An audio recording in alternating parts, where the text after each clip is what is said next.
പ്രായമായി കഴിഞ്ഞാൽ പിന്നെ മാപ്പാനും മാനും നോക്കണ വിഷയത്തിൽ ഇപ്പൊ വലിയ തർക്കമാണ്. പണ്ടത്തേക്കാൾ അത് കൂടി, മുമ്പുള്ള കാലത്തേക്കാൾ ഇപ്പൊ കൂടി വരുന്നൊരു തർക്കം എന്താണ്? നമുക്ക് പ്രായമായാൽ നമ്മെ ആര് നോക്കണം? ആരും വിചാരിക്കണ്ട ഇതൊന്നും എനിക്ക് വരൂല, കാത്തിരുന്നോളിൻ, അള്ളാഹു കാത്തിരക്ഷിക്കുമാറാകട്ടെ. മക്കൾക്കിടയിൽ ചർച്ചയാണ്. എന്ത് അറിയോ? എനിക്ക് മാത്രമൊന്നുമല്ലല്ലോ, എൻ്റെ മാത്രം ബാപ്പിമ്മയൊന്നുമല്ലല്ലോ, എൻ്റെതും അല്ലേ. ജ്യേഷ്ഠാനുജന്മാരും മക്കൾ തമ്മിൽ അങ്ങോട്ടും ഇങ്ങോട്ടും ചർച്ചയാണ്, ആരാ നോക്കേണ്ടത്. അങ്ങനെ ഇവര് പ്രായമായി, മാതാപിതാക്കൾ വയോവൃദ്ധരായി, അവരെ നോക്കാൻ ആളില്ല. ഒരു മകൻ നോക്കും കുറച്ചു ദിവസം, ഇനിമ്മ അപ്പുറത്ത് പോയിന്നോ, അവൾ നോക്കിക്കഴിഞ്ഞു, ഇനിപ്പുറത്ത് പോയിന്നോ. എന്താ ഞങ്ങൾക്ക് എവിടേക്കും ഇറങ്ങൊന്നും വേണ്ടേ? ഈ ഇമ്മാനും ബാപ്പാനും കെട്ടിപ്പിടിച്ച് ഇങ്ങനെ ഇരുന്നാ മതിയോ? നമുക്കെവിടെയും ടൂറൊന്നും പോണ്ടേ? നമുക്കൊരു സ്ഥലത്തേക്കും പോകാൻ പാടില്ല. നിങ്ങൾക്ക് എത്ര മക്കളുണ്ട് എന്നാ ചോദിക്കുന്നത്. ആര് പലപ്പോഴും മാതാപിതാക്കളെ നോക്കുന്നതിൽ നിന്ന് സ്വന്തം മക്കളെ പിന്തിരിപ്പിക്കുന്നതിൽ കയറി വരുന്ന മരുമക്കൾക്ക് പങ്കുണ്ട്.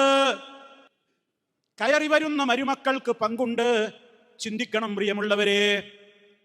ആൺമക്കൾക്ക് അവരുടെ മാതാപിതാക്കളോട് ബഹുമാനവും സ്നേഹവും അവരെ നോക്കാനും ഒക്കെയുള്ള കാര്യങ്ങളിൽ ഏർപ്പെടുമ്പോ വന്നു കയറിയ പെൺമക്കൾക്ക് തോന്നുകയാണ് നമ്മുടെ സ്വൈരം നശിക്കുകയാണ്, നിങ്ങൾ മാത്രമല്ലല്ലോ മക്കളുള്ളത്, വേറുള്ളടത്തും പോയി നിൽക്കട്ടെ എന്ന് പറഞ്ഞ് മാതാപിതാക്കളെ ഇങ്ങനെ അങ്ങോട്ട് ഇങ്ങോട്ട് അവര് നോക്കട്ടെ ഇവര് നോക്കട്ടെ എന്ന് പറഞ്ഞിട്ട് തട്ടിക്കളിക്കുന്ന ഒരു മനസ്ഥിതി ആ ഉമ്മയും ഉപ്പയും അറിയേണ്ടി വന്നാലുള്ള ഒരു അവസ്ഥ എന്താണ് പ്രിയമുള്ളവരെ?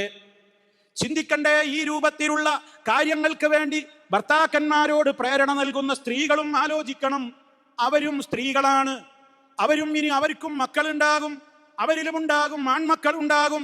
ആ ആൺമക്കളും പ്രായമായാൽ കല്യാണം കഴിക്കും. എന്റെ വീട്ടിലും മരുമക്കൾ വരും. അപ്പോൾ എന്റെ ആൺമക്കളോട് എന്നെ നോക്കണ്ട, എന്റെ കാര്യത്തിൽ ശ്രദ്ധിക്കണ്ട എന്ന് പറഞ്ഞാൽ എന്റെ അവസ്ഥ എന്തായിരിക്കും?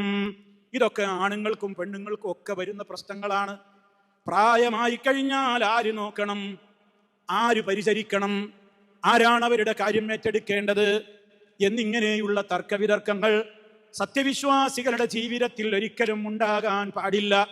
വൃദ്ധസദനങ്ങളിലേക്ക് തള്ളിവിടുന്നവർ, വൃദ്ധസദനത്തിന് സമാനമായ നിലക്ക് സ്വന്തം വീടുകളിൽ ഇരുട്ടറ ഒരുക്കുന്നവർ, അവരെ പരിഗണിക്കാത്തവർ, അവരെ കരയിപ്പിക്കുന്നവർ, അവരുടേതായ കാര്യങ്ങൾ ശ്രദ്ധിക്കാത്ത ആളുകൾ, അതാണുങ്ങളാവട്ടെ പെണ്ണുങ്ങളാവട്ടെ ആരാവട്ടെ, ആര് ചെയ്താലും ഈ ലോകത്ത് വെച്ച് തന്നെ അനുഭവിക്കേണ്ടി വരും പ്രിയമുള്ളവരെ.